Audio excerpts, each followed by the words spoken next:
again, everybody. So I'm just going to speak briefly about my experiences as they pertain to the CSM's relationship with the private sector. So within the CFS, there are the state actors, the civil society and indigenous peoples mechanism, and then the private sector mechanism. And I guess my impression so far during my involvement is that the private sector is clearly not involved with the CFS for a human rights agenda.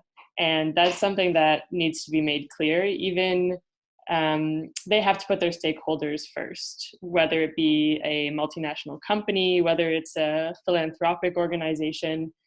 So naturally, it's challenging to work with a body of actors that have a different goal with their interactions with youth. And what I've noticed is especially that there's a bit of a challenge to get on the same page about inclusivity and the diverse needs of youth beyond entrepreneurship and profit and employment.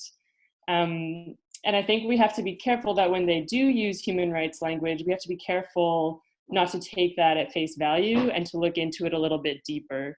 When they use language to appear to take a sustainable approach or a human rights approach to policy, we need to be careful to analyze the underlying goals. And I think the way that they use human rights language is kind of as a thin veneer over their true interest, which again is to support their stakeholders' needs.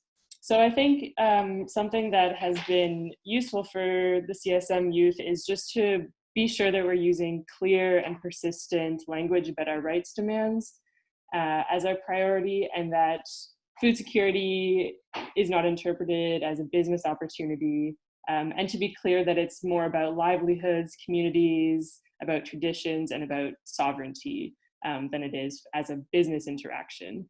So I'll say that just from my personal experience, I find it a bit disheartening when I hear the language and the goals of the private sector, but I think that just makes the role of the civil society mechanism that much more important to be that counter voice.